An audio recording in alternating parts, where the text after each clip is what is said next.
All right. We are live. Welcome back, everyone. J-Bone here for Smash This Podcast. You know what? I really need a longer cord for these. Somewhere in the future, we'll get some good headphones. We got a good mic. We just need new headphones because these earbuds are eh. Yeah, it is what it is. Someday. All right.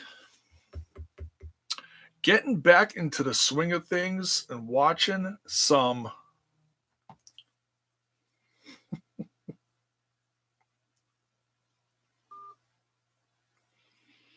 sorry, let me silence this. Come on, phone. All right. Oh, gotta love all the spam calls from India. Love them. Keep them coming. Unbelievable. 1 billion people in a country and they call me 20 times a day. Love it. Effing love it.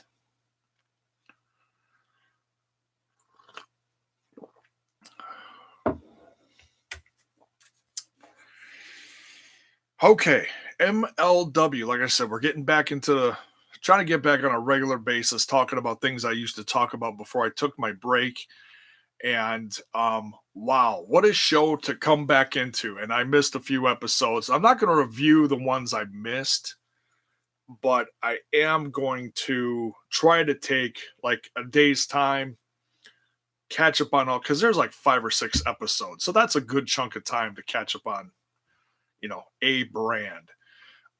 But it is easier to watch several episodes of MLW in a row as opposed to like, 6 episodes of Raw or something. Now, granted, you can fast forward through commercials and stuff, but that's also the nice thing about this. It's a solid hour, give or take a few minutes. It's a solid hour, no commercials, no interruptions. That's how I watch it on YouTube. It's great. And this show in Chi-Town was wow. So they had over 2,000 people in the Cicero Stadium. That's more people than they had last time. So that's proof positive that the brand of MLW, Major League Wrestling, can do good in the Midwest. And this crowd was on fire. Wow. So that makes me feel really confident when I talked about a few shows ago, talking about MLW coming to Milwaukee later this year. I believe it's June. Don't quote me on that. I got to check. Tickets aren't on sale soon, and I have no clue what show they're doing this for. But they're supposed to, like I said, they're supposed to come to the same place that that I just saw the Blizzard Brawl House of Hardcore at. So, and that's a great venue. You can fit a decent amount of people. And for a first time for that brand coming to this town, I think it's good. I'm not complaining. I think they could, with the proper promotion, and I'll do whatever I can. I mean, I know that I only have so many eyes on me, but I'll do whatever I can in my power to talk about it. So,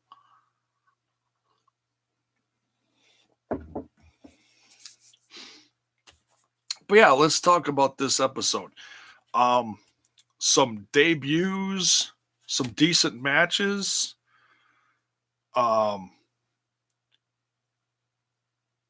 And actually a lot of debuts. Let's talk about the elephant in the room.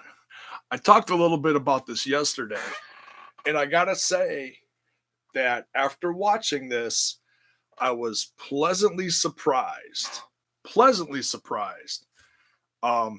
Jim Cornette has joined the commentary team at MLW. Now that's going to it's kind of like per, how did they put this? Excuse me. Um, Depending on the city and the location and where people can come to, like they may have different commentators for the northeast end of the country. They may have different commentators for the southeast end of the country. And I hope this brand starts traveling all over the place. I think it's possible. If they can pick up decent crowds over a few thousand people in cities like Chicago, and hopefully they'll do well in Milwaukee. Hopefully they'll keep going west because I don't know where. I mean, they're usually pretty tied to the East Coast between going back and forth between New York, southern areas, and Florida. So we'll see. I could be wrong on that. They might have gone out west already. I'd have to check.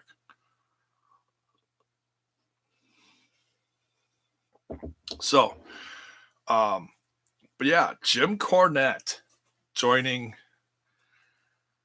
MLW, and I gotta say, as as cautious as I was going into this, I was like, oh boy.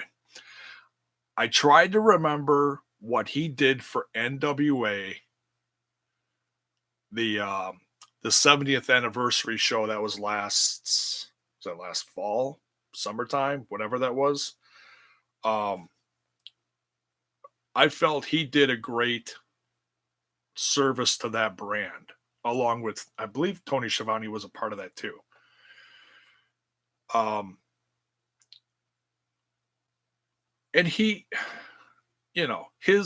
opinions about the current state of wrestling when people show him stuff and he gets all riled up. Let's just forget about that for a minute. I mean, everyone is going to have their own opinions. This is a guy who's been in and out of the industry for several decades, okay? He is a wealth of information and truly a great mind in my opinion in the world of wrestling if utilized properly. Okay. And I feel like in this scenario, in this brand, where you take them in hour-long doses, depending on the territory, where they're at, I feel like he could do a lot of good. And I will say, for his first shot at commentating MLW with Rich, what's his name, Bacini? I think that's his name. Uh, I feel like he did a great job. And what's comical is when this show started out,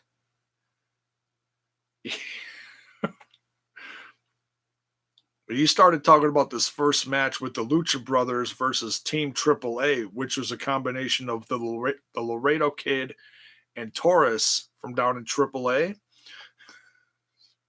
You gotta put Jim Cornette's voice in your head when I'm trying to do this imitation. Oh my God, I don't know if I can keep up with this. It's like that had me laughing so damn hard. It was like, oh, here we go. Here's the test. Let's start him off on this match and see how he does. Oh man. And then we kept seeing these flashes between segments that had a symbol and the word Contra across it. Now, I'm a little rusty on the MLW. I haven't watched several episodes. I don't know. I didn't know. Well, we found out what it was at the end of this episode. So I didn't know what they were building up to with this. But we'll get to that. So let's talk about these matches. There was only 2 matches on here, but then we had some promos in between, which were entertaining. We'll talk about that too. So as far as a wealth of information to actually talk about from this episode, there's not a ton. you pick and choose certain things to focus on, which is what I'm doing. Like the Jim Cornette thing. You talk about that a lot. But I feel like we've exhausted that. Let's move on to the matches. Team AAA, Taurus and the Laredo Kid. I think this is they said this is their debut with MLW. I'd have to double check, but I'm pretty sure that's what they said. Um, versus the Lucha Brothers and Pentagon and Phoenix, if you're not familiar. Um, wow. An absolutely incredible tag team match. And listening to Rich and uh, Jim Cornette, debuting with this, like I'll say it again, I don't know if I can keep up with this. The action was fast and furious and absolutely crazy. At one point, Phoenix does a tope through the ropes, goes over, I think it was Taurus, I'm pretty sure, goes over Taurus into the first few rows. Phoenix is just insane, awesome, just wild. Ton of fun. And so yeah, the Lucha Brothers win this one. And this honestly, as good as this was, this could have went either way. And I gotta say, I mean, I've seen Laredo Kid before. I'm pretty sure he was a part of Impact here and there over the last couple years as being part of the X Division. I've seen some of his stuff in AAA. Same with Taurus. I've seen a little bit. I haven't watched a lot of AAA recently, but I'm familiar with faces and some names that are down there. So Taurus is an eye catcher. It looks like a minotaur. It's what's funny is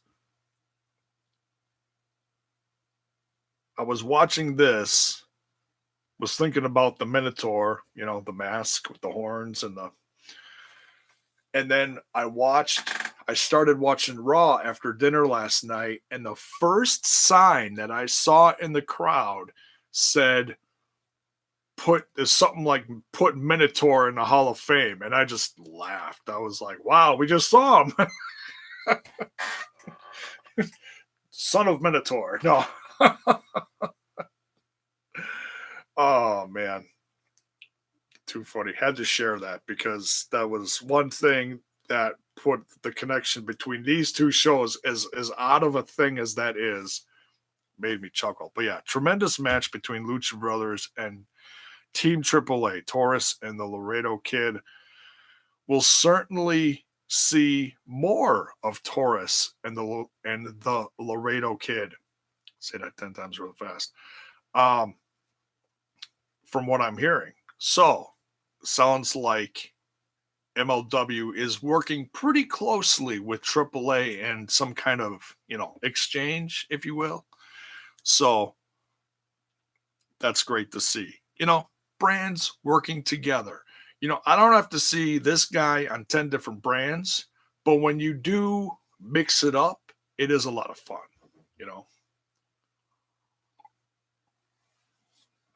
That's why I've said before, you got to be careful with, how many different places you see a team like the Lucha Brothers. As good as they are, some of the best guys in the industry right now, if you see them every single place you go, the value is going to go down.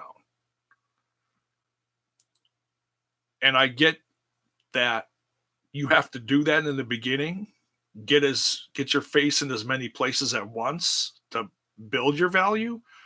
But once your status is established, maybe pull back a little bit, but I digress.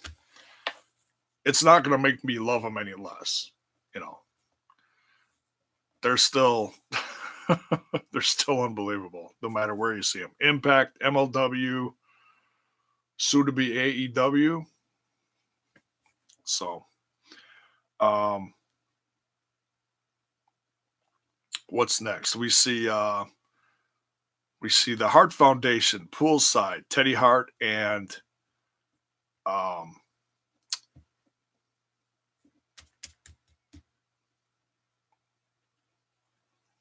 Brian.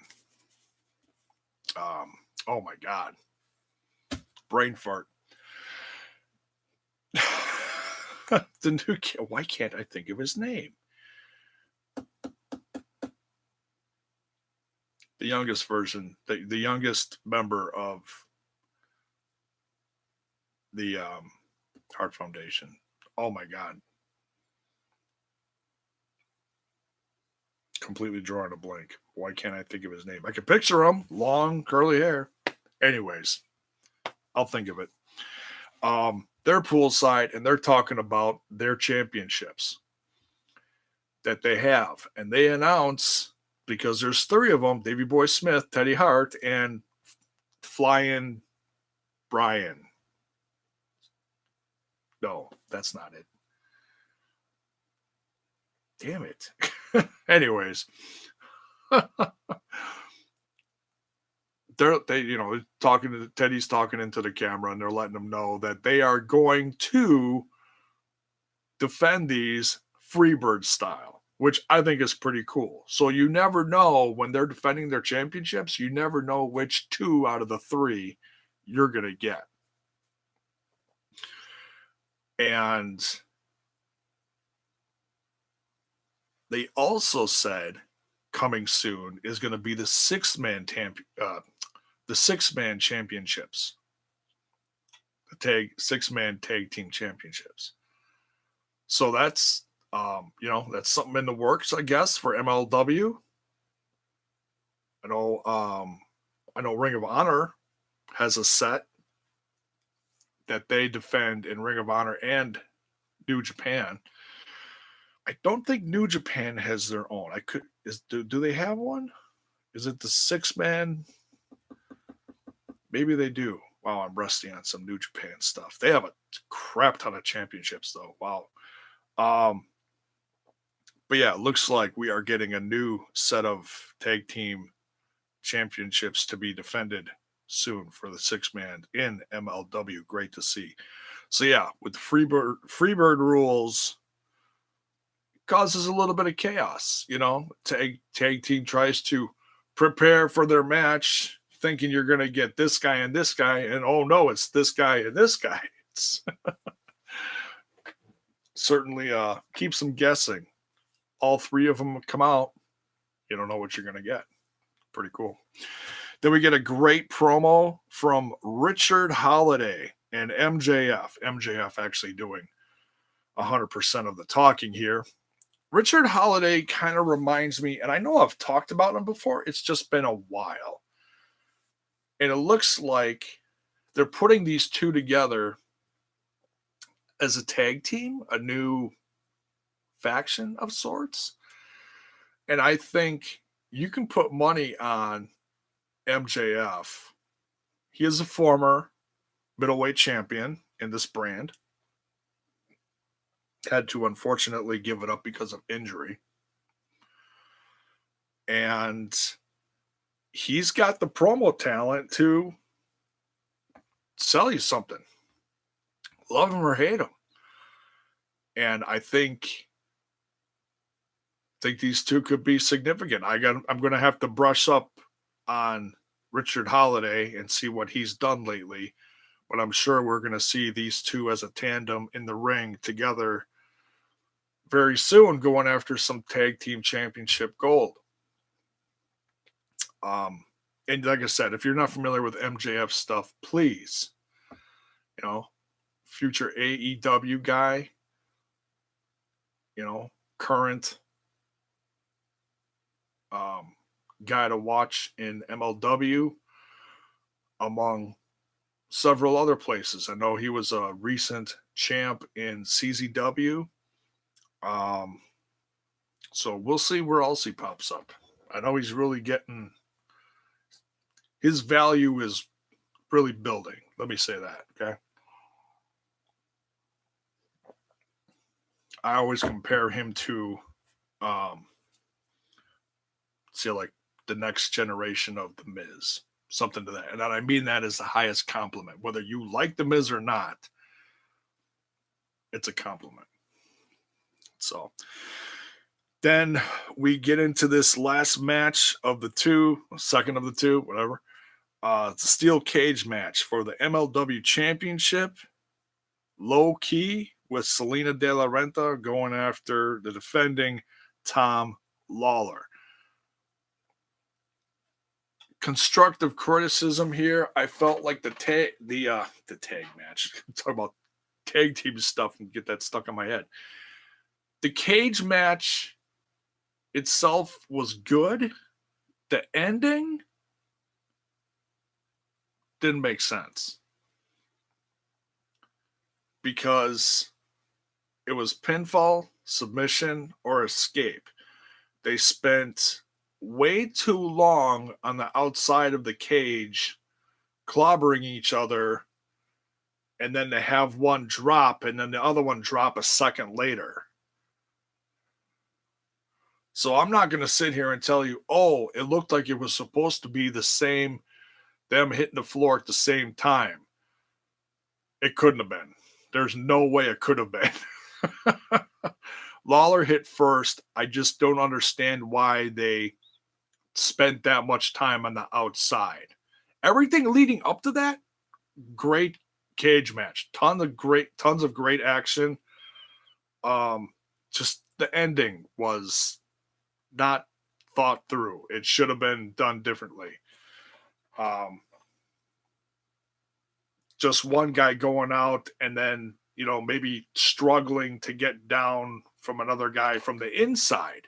Maybe something like that, but not both on the outside when all you've got is 4 feet to go and you're down. I mean, that's okay. Maybe it was a little higher than 4 feet, but still, it just, whatever. But anyways, decent match overall. Tom Lawler wins. And then once Loki and Selena De La Renta are kind of retreating, Tom Lawler's holding up his belt, celebrating, and along comes 3 guys to start pounding away on him. We've got Simon Gotch, newly shaven, haircut, no mustache, no facial hair.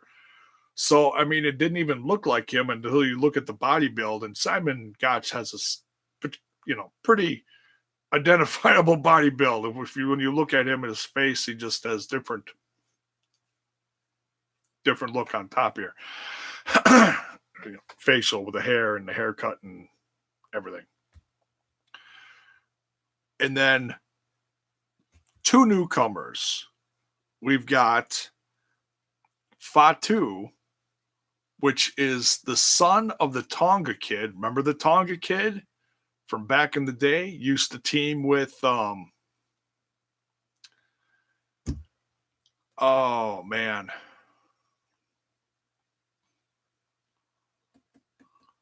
I was thinking of someone else. I was thinking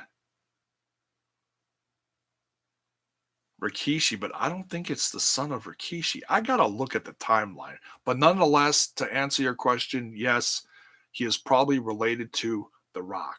So,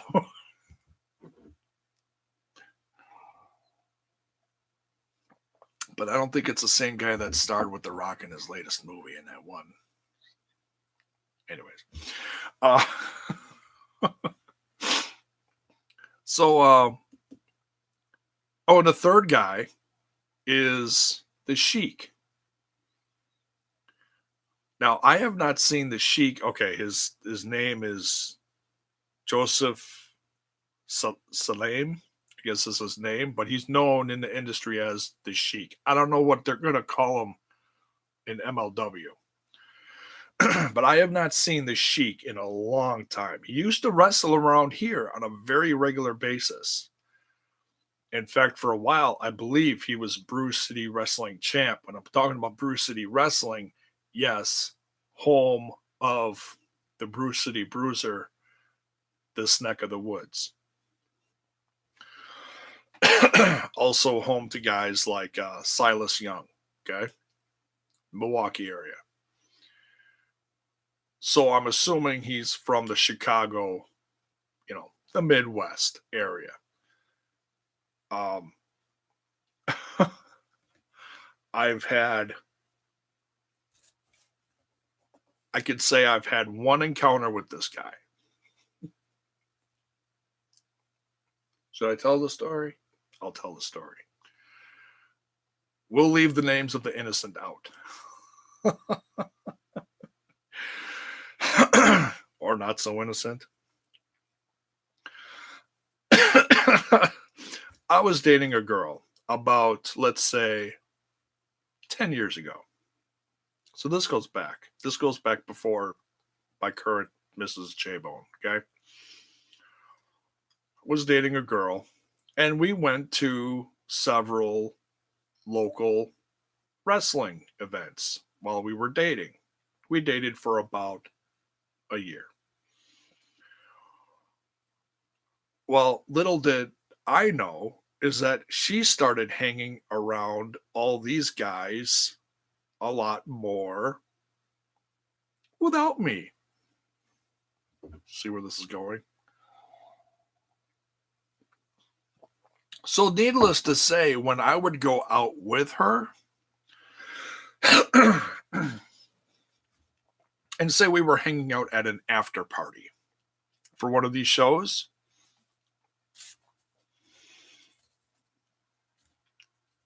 I was never introduced as the boyfriend, even though we were dating.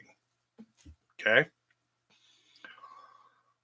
And let's just say she was getting a lot of attention. You see where this is going. One of the guys who was around her was the Sheik. No beef with him. No beef with him. Just telling a little funny story. So my own personal experience was like,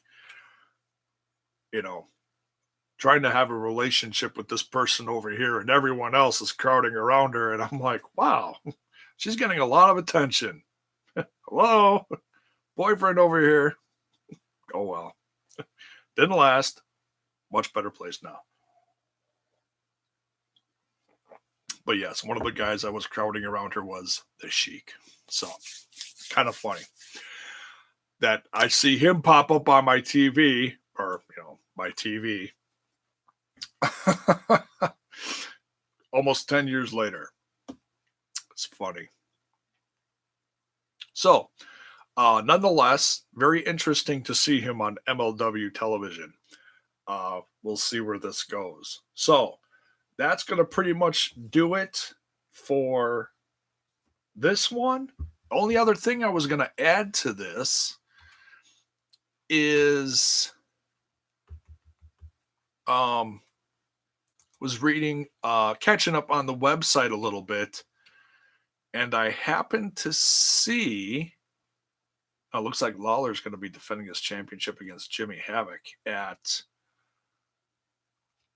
Rise of the Renegades. That's coming up sometime soon.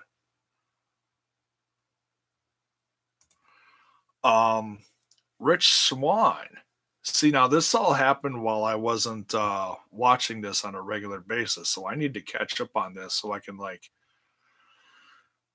see what the rest of the story is actually talking about. But lately, when I had been right before my break, I did notice that Richard Swann started to, which surprised the hell out of me, turned into a heel on this brand, which is so weird.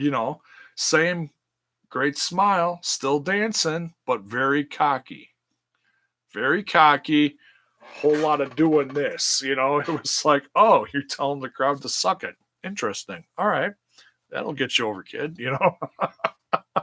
No. So, yeah, turning on his fan base,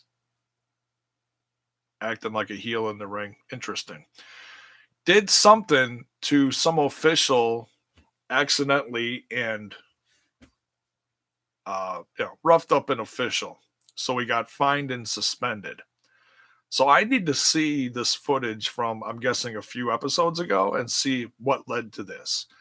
Also, um, their first 3 Battle Riot participants revealed. So April 5th, because they've got 2 events, I believe, going on.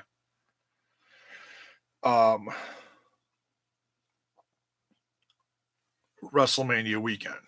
So April 5th, they're going to have Battle Riot 2, and the first 3 participants are Davey Boy Smith Jr. and Pentagon and someone from Japan who I'm not familiar with, but Minoru Tanaka. I'm going to have to brush up on a little bit of history. I'm sure the show will do its best to catch me up too as far as who he is. Maybe they'll throw a little promo in there, a little highlight reel, something maybe. That would be tremendous for someone like me who doesn't know who this guy is, even though I'm sure there's plenty of people out there more familiar with Japanese wrestling that are just gonna go, oh yeah, we know this guy, and he's done blah blah blah blah blah blah blah blah. You know, it's like, oh, okay, well, blah blah blah blah blah. Great, thank you. I'll be looking forward to hearing said blah blah blah blah blah. So yeah, Contra attacks Lawler at the end of this steel cage match. Gotch, Fatu, and the Sheik, or whatever they're going to call him. And yeah, I'm very curious to see what this new stable does in MLW. And yeah, that's going to do it. That's going to wrap this up. So, and if you missed last night's stuff, I did a late night tribute to King Kong Bundy's on the channel. You can go check that out, along with my thoughts on, oh yes, I did. We were talking about Monday Night Raw. Because I said last week, I'm very curious to see where they're going with all this Dean Ambrose stuff. And of course, I was very pleased to see that they brought back my boys.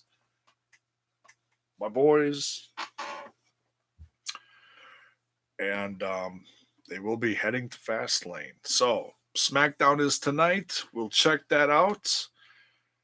And like I also said last night, I found out, to my surprise, that because of Mrs. J-Bone, we now have the WWE Network again. I was not aware that we did. So I'm very curious to see the Chronicle. That's an episode with Roman Reigns talking about his leukemia. And guess there's some other new stuff on there that, well, I'm curious to see what they're putting on there. So we'll be talking a little more WWE on here. It's a fun time of year for several different brands, and hope you come along for the ride. I know that some of that is not everyone's cup of tea, but hey, to each their own. This is what I want to talk about, and I hope you come along for it. That's all I can hope for. So, this is J-Bone for Smash This Podcast. We're getting out of here. We will see you later tonight. Maybe, just maybe, we'll even go down the card for Fastlane and do some predictions. We'll see. We'll see how SmackDown goes. It'll be interesting. I'm also very curious to see this whole Kofi, Kevin Owens, Daniel Bryan thing. About 1.5 million opinions out there on social media I'm seeing about this too. So we'll see what happens tonight in the aftermath of what happened last week with Kevin Owens just being brought out and shoved in the way of the championship reign in front of Kofi Kingston. we'll see the aftermath of that tonight. All right, folks, we're getting out of here. Much love. Have a good one.